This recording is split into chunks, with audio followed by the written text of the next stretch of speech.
അതിജീവന കഥകൾ കേട്ടിരിക്കാനും കാണാനും നമുക്കൊക്കെ ഇഷ്ടമാണ്. അങ്ങനെ ഒരു സിനിമയാണ് മഞ്ഞുമൽ ബോയ്സ്. നോക്കാം വിശദമായി. തിയേറ്ററുകളിൽ നിറഞ്ഞ സദസ്സിൽ പ്രദർശനം തുടരുകയാണ് ചിദംബരം സംവിധാനം ചെയ്ത മഞ്ഞുമൽ ബോയ്സ്. ജാനെ മന്നിന് ശേഷം ചിദംബരം സംവിധാനം ചെയ്യുന്ന ചിത്രം 2006 നടന്ന യഥാർത്ഥ സംഭവത്തെ ആസ്പദമാക്കിയുള്ളതാണ്. ആദ്യ ദിനം തന്നെ 3 കോടിക്ക് മുകളിലാണ് ചിത്രം വാരിക്കൂട്ടിയത്.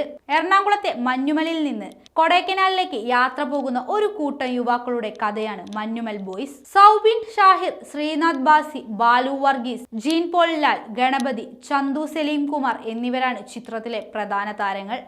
സംവിധായകൻ ഖാലിദ് റഹ്മാനും ചിത്രത്തിൽ പ്രധാന വേഷത്തിലെത്തുന്നുണ്ട്. മികച്ച അഭിപ്രായമാണ്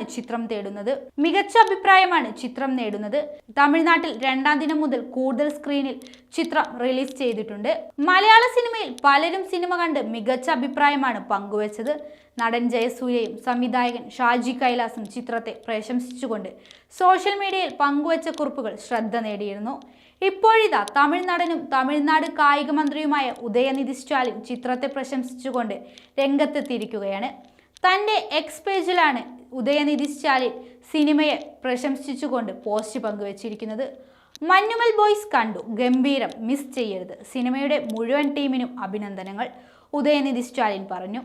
സിനിമയുടെ വിതരണക്കാരായ ഗോകുലം മൂവീസിനെയും മെൻഷൻ ചെയ്തുകൊണ്ടാണ് ഉദയനിധി പോസ്റ്റ് പങ്കുവച്ചത്.